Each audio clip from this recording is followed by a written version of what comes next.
In a world that increasingly values the superficial, where masks are worn more than faces, one question remains untouched by the noise of daily life. What happens when a person dares to remain authentically alive in an emotionally numb world?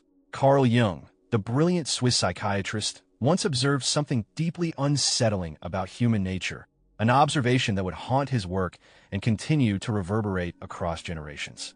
He saw that those who embodied authenticity, those who held a deep, radiant connection to their emotions, inevitably became magnets for something dark, something we have come to call the shadow. For some, this authenticity was a gift, but for others, it was a threat. And here lies the paradox of the empath. The very gift that allows them to feel, to understand, and to heal becomes the source of their deepest pain. But why? What is it about the empath's presence that disturbs others so profoundly? Let us journey deeper into this mystery and explore the shadows we may have buried within ourselves. Carl Jung documented why people with empathic abilities often face a cruel psychological paradox. He discovered that these empaths, with their extraordinary capacity to sense and heal others, become unwittingly entangled in a game they did not choose to play. As empaths grow more radiant, more authentic, they begin to attract others, but not in the way they expect. People are drawn to their emotional light, much like moths to a flame. But just as quickly, a dark transformation begins. The same individuals who sought them out for their warmth and understanding begin to project their own suppressed shadows onto them. Jung discovered that empaths unconsciously become the mirrors for people who have abandoned their own emotional truths. They reflect back the parts of the self others have buried, the vulnerability, the sensitivity, the feelings they have long suppressed.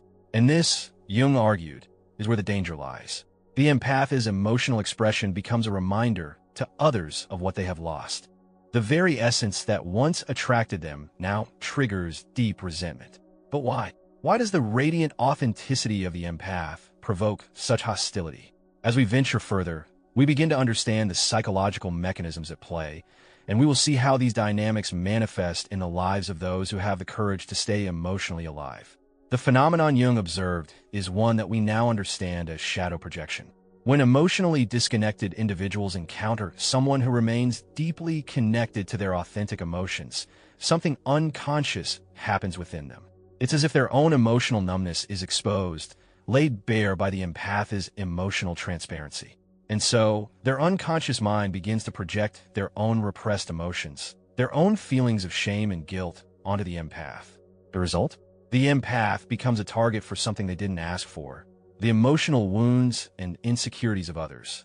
Jung explained that this projection doesn't happen consciously. The people who project their shadows onto empaths often do so without realizing it. They criticize the empath for being too sensitive, too intense, too real, because their own emotional fragility feels threatened by the empath's emotional vitality. And in this dynamic, the empath is blamed for something they didn't cause. They are criticized not for what they have done, but for what they are emotionally alive. This is where Jung's work becomes not just clinical observation, but an emotional revelation. The empath, often labeled as too much, is in fact reflecting back the emotional truths that others have hidden from themselves.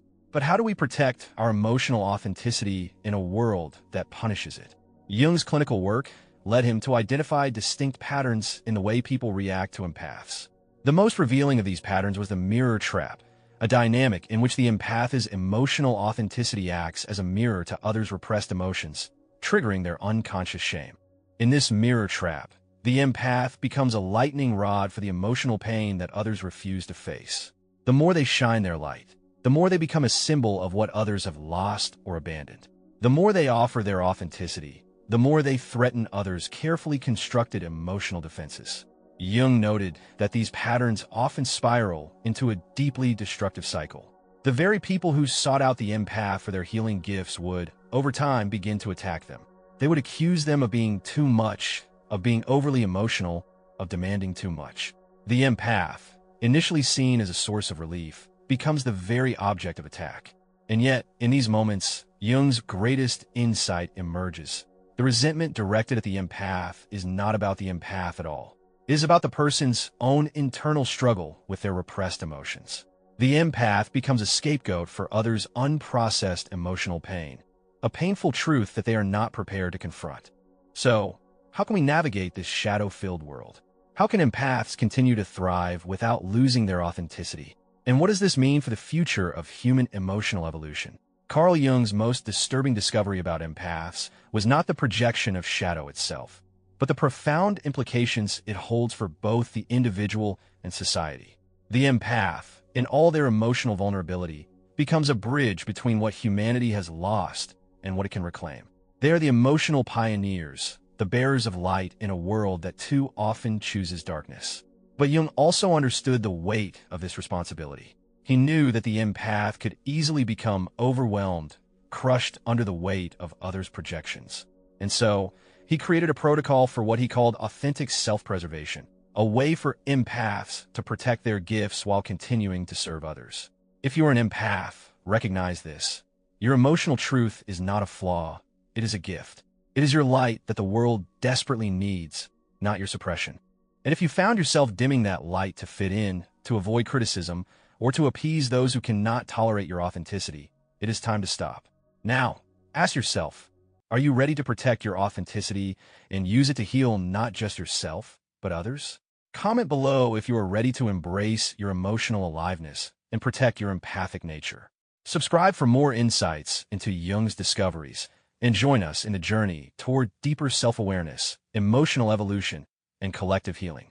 Thanks for watching.